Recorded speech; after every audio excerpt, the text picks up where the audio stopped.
Joining us now, though, we're going to go federal level, the man of the hour, Congressman, 3rd District, North Carolina, Republican, Walter Jones. That is Northeast North Carolina, which includes my favorite city in North Carolina of Moyock, where my son plays baseball and where we eat Southern barbecue, North Carolina style.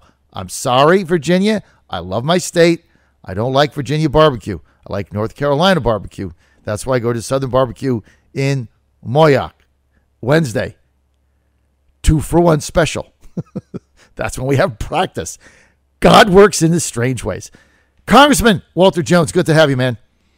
Well, John, I'm always delighted to hear you talk about your appreciation of Moyock. That makes me feel really good, and glad to know that the barbecue in North Carolina is better than Virginia's barbecue. Thank you for making that statement. I like North Carolina barbecue, even though I'm in Virginia. I mean, it's so much better. I don't know what Virginia does. They put vinegar in it or something. I don't like it.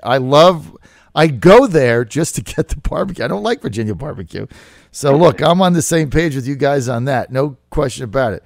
Okay, let's start, Congressman, with Kansas. Yesterday, the Democrats poured millions and millions and millions and millions of dollars into this Mike Pompeo seat, thinking they could pull the upset. And then they had all gone on TV today and said, Trump's done, Republicans are done, their days are numbered. Didn't work out for them. You guys won a little bit closer than maybe you would have liked, but it doesn't matter. A win is a win, right? Well, yeah, and John, I was not anticipating that going Democrat. I know they fought hard for it, spent millions and millions of dollars, but knowing a little bit about Kansas, the former congressman who lost to Congressman Marshall was a very dear friend of mine named Tim Hulskamp. He was head of the Tea Party caucus, and I was a member of it. And so being a friend of Tim Hulskamp, who now is out of office, and Sam Brownback, I served with him when he came to the House, then went to the Senate, and now is the governor of Kansas. So that doesn't mean I have a whole lot of intuition about Kansas, but I kind of thought Kansas would go Republican. I think the real test could be Georgia as far as whether the Democrats pull one out, because that's Tom Price's old seat. Right. And that'll be very interesting. I think that's up next week, if I'm not mistaken. Well, it's a two-pronged attack. Now, Tom Price was my congressman since he got there for some time. That also was the district before Tom Price. That was Johnny Isaacson. Before Johnny Isaacson, it was Newt Gingrich's district. So I lived there a very long time. That was a very Republican district. Tom Price normally wouldn't even get opposition. If he did, they get about 35%. So the Democratic candidate there, an unknown, he's gotten so far $9 million from out of state. So you can't even spend $9 million on that campaign. It's impossible. You can't even, you can't buy it. I mean, it's like ridiculous. And it'll end up with probably $10 million. But the way that works, that's a jungle primary. And so the top two vote getters, if they're under 50%, will go to a runoff. So here's what's going to happen. There's a couple other Dems in there, but a bunch of very well-known Republicans, Karen Handel being one of them, Ed Lindsay, others. And so the Democrat is going to finish second with under 50%. I don't know who the Republican will be, but then you'll go another 7 or 8 weeks, and that'll be decided in a runoff between the top two vote getters. I would expect that all the other Republicans are going to get behind the winner in order to save this seat. And, this is a very Republican district. I don't see them losing it. Well, with your analogy and your understanding of the district much better than mine and the jungle primary, I would think that your assessment is exactly the way it will work out. But it's just, John, it's just one of these unusual years that, I don't know, it seems like the issues change almost by the second, and it's hard to keep up with everything. It's just the world we're living in, and I tell people all the time, I'm not a big fan of the internet. It's here to stay when I'm gone, but it just creates a lot of issues and problems, and it just adds to the confusion of the day, if I can say it that way. Look, there's a lot of fake news out there, no question about it. Okay, so here's a little bit of good news. Yesterday, in an interview with Michael Goodwin in the newspaper, the New York Post, President Trump says, "We're not going into Syria, period. Good news, right? Good. Yep. Well, I think, we'll see where things go with Tillerson in Russia, but, many of my colleagues, including me, we have been very outspoken on the fact that we in Congress, and you've had me on your show many times, which I appreciate, and I said the same thing I'm going to say right now. Congress is responsible for debating and deciding whether this country goes to war. Right. The executive branch has certain authority, but it is the Congress. Madison said that better than anybody in his writings, is that Congress is the legislative branch. You will decide, Congress, and you will debate whether we go to war or not. And many of my colleagues in both parties have been speaking out on this, and I have as well myself. All right, so let's get to the next move here in Syria. I think we all kind of really understood why the president launched the 59 Tomahawk missiles on the air base. He wanted to send a message. He wanted to show that he's unpredictable. I get all that. We kind of went with it. But now you got the neocons out there, Congressman. You got the warmongers beating the drums. Assad is now the new enemy of the world, the bogeyman. In order to get involved in these wars, they always create the bogeyman, right? It was Gaddafi, Saddam, remember George H. Bush, Saddam Hussein, right? There's always the bogeyman out there, which they're beating the drums for that. But it looks like Trump is saying, you know what? I campaign on getting us out of these wars. I'm not getting involved. But here's the problem.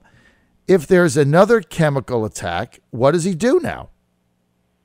Well, John, this is why, again, I would hope that President Trump, when we get back from this Easter break, that he will have a discussion with the House and Senate leadership and tell the leadership that we are not going to go further into Syria than we've gone unless I come to you as Congress and ask you for your support. I was very critical of President Obama when he was talking about when he went into Libya. I actually said that a president that bypasses Congress to go and take out an evil dictator without an action of Congress is making a serious mistake. I never will forget my dear friend who represented that area, Randy Forbes, asked Bob Gates this question. If Libya fired missiles into America, Mr. Secretary, would that be an act of war? John, he never gave Randy an answer. He never gave him an answer because we all know it is an act of war. Right.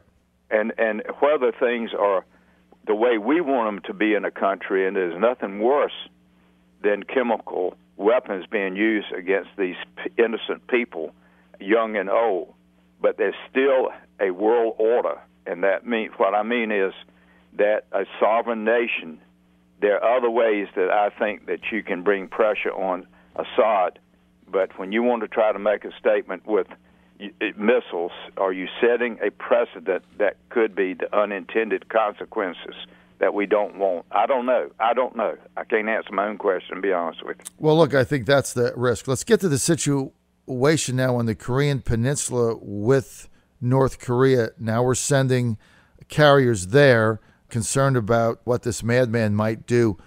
What, Congressman Walter Jones, what do you think our position should be here?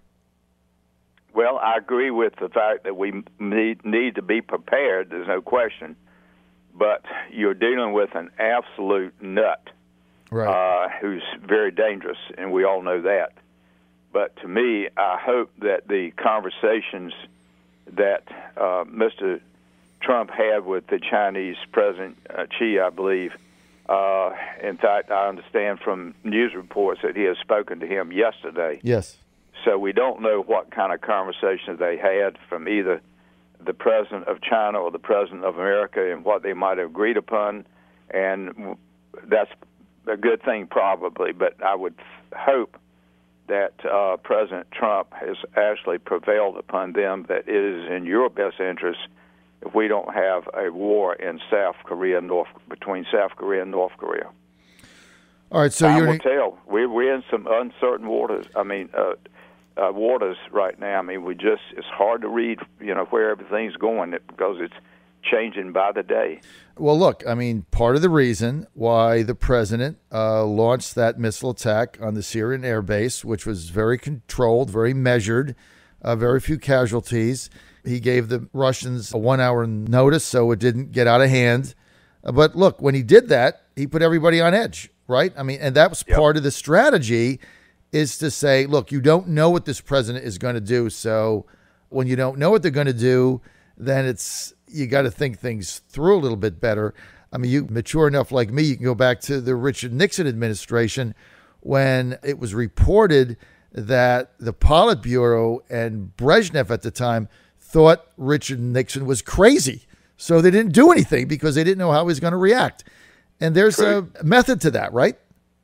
To a certain extent. There is some methods to that madness, and, we'll see. And like I said on your show many times, he's our president, and let's give him the benefit of the doubt.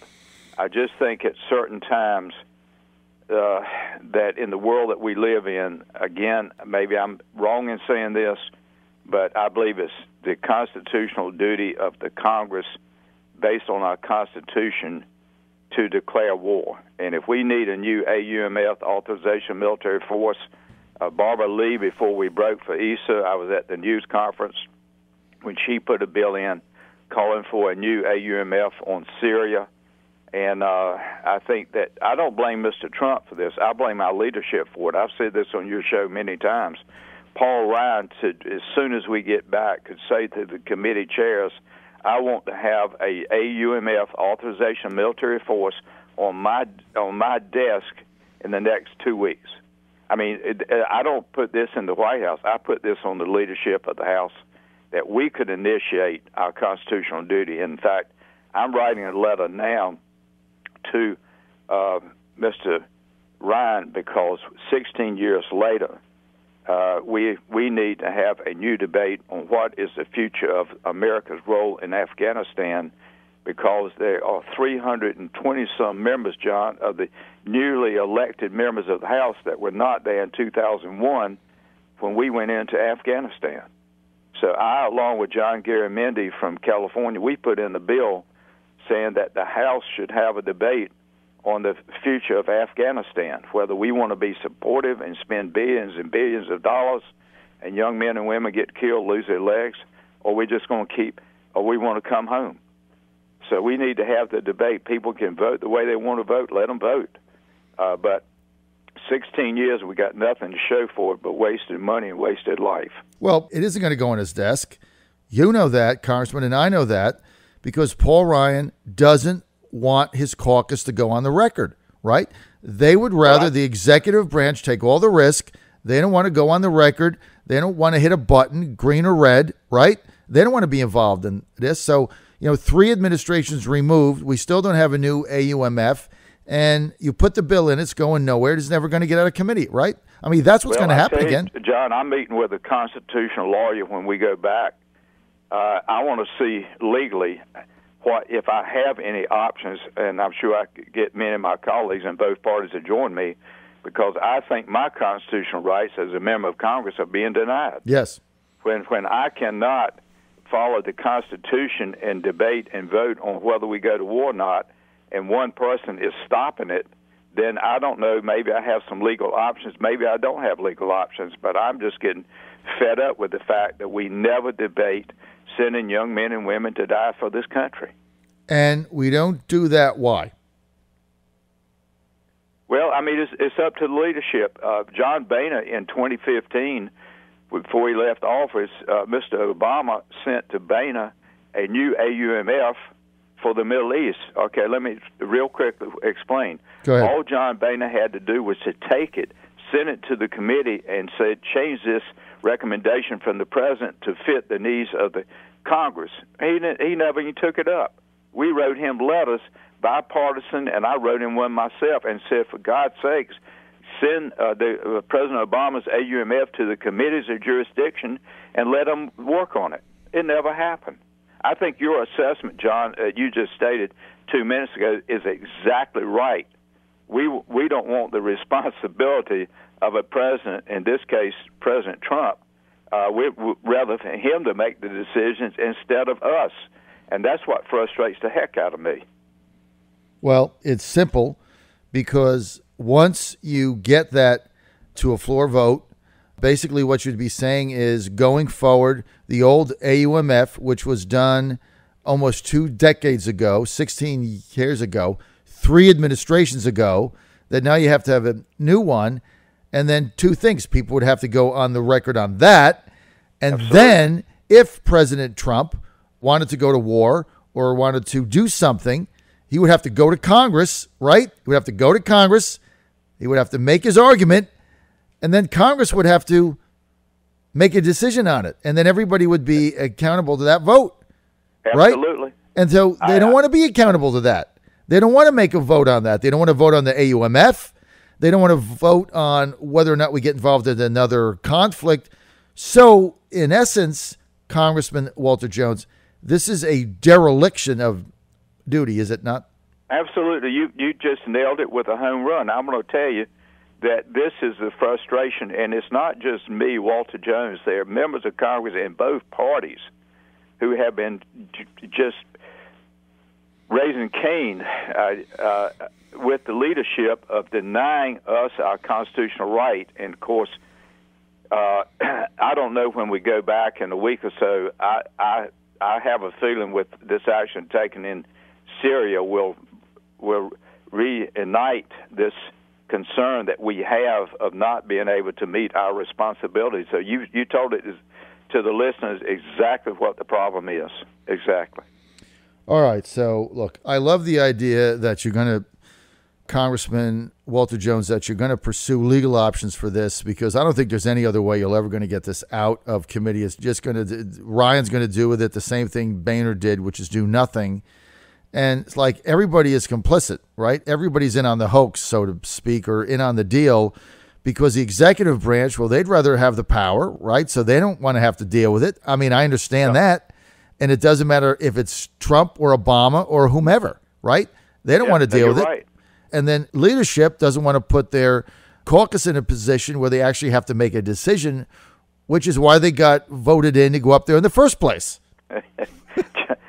John, you're saying it perfectly. This is why it's so frustrating, because you're exactly right. You're explaining what the Constitution demands of those who have the privilege to serve, and yet leadership, we are calling on leadership to let the committees of jurisdiction start the process, and leadership is saying exactly what you just explained. No, we don't want to be involved, and it's wrong, and I think it's denying members of Congress constitutional authority and responsibility. All right, you hit it on the head. We're going to see how it plays out. We thank you for your time today. More information, it's real easy. Jones.house.gov, jones.house.gov. And when you go there, sign up for Walter Jones' newsletter. You want to read that. He'll tell you everything that's going on. That is a must-read, jones.house.gov. Congressman Walter Jones, representing the 3rd District of North Carolina, Republican. Sir, Northeast North Carolina, great to have you with us, sir. Thank you so much, and happy Easter to you, your family, and all the listeners. Happy Easter God bless. as well, Bye-bye. Congressman Walter Jones. I'll be right back.